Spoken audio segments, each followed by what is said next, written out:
AITA for telling my husband that his affair child is not welcome in our home, and if he wants custody, he will have to move out. My husband and I have been married for 9 years. In 2021, we found out my husband was being sued for child support. Turns out my husband had an affair shortly after we were married. It nearly ended our marriage, but we went to counseling together and I agreed to stay in the marriage with the following provisions. My husband was to get a second job so that his child support payments did not affect our household budget, and that at no point in time would I ever consider having a relationship with this child. If he wanted to pursue one with them, fine. But I have absolutely zero interest in this kid. So my husband has been getting to know his kid over the past couple years, and recently my husband came to me and informed me that there was some sort of baby mama drama. Apparently, she has to self-surrender in May and is going to be incarcerated for 8 months. My husband told me that he needed to take custody while his affair partner is locked up. Otherwise, the kid would have to go to their grandparents who basically live on the opposite coast from us.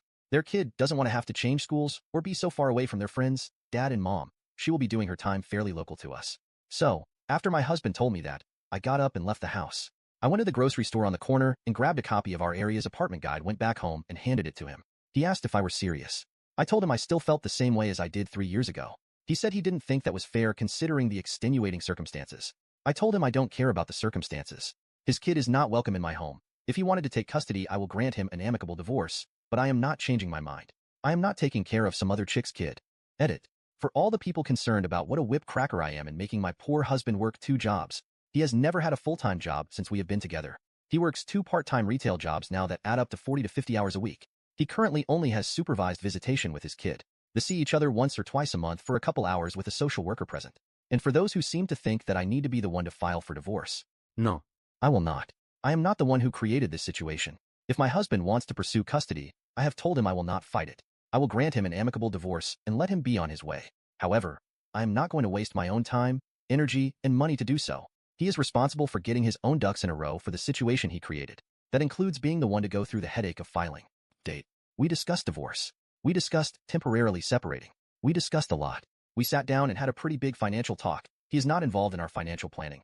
I showed him the numbers he realistically had to work with. I told my husband the truth, that while I love him, I won't lose sleep if we divorce. He has to do what's right for his own happiness and his kid. My husband had a bit of a breakdown over that. There was a lot of crying and him telling me that he loved me and didn't want to lose me. I broke down myself. We had a real good cry together. He asked if we could go back to our marriage counselor. So, I made an appointment. We went.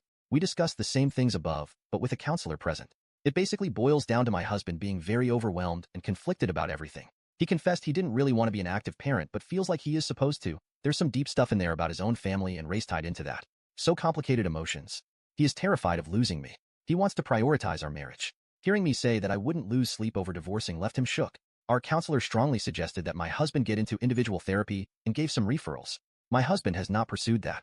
It did become pretty obvious to my husband that he was not in a place mentally or financially where he could take full custody though. So the kid is now in Virginia with maternal grandparents. My husband was actually going to go and visit the kid for their birthday this weekend. I gifted my husband some of my airline miles to buy his plane ticket. I did his laundry last night while he was at work so he'd have clean stuff to pack. However, my husband dropped the ball on his trip. I had plans for this afternoon that I left early for so I wasn't home when he was supposed to get up and leave. He stayed up late playing video games last night and overslept. Ended up missing his flight and couldn't afford last-minute tickets on another. He's in a pissy mood and is playing Elder Scrolls now trying to get his mind off of it.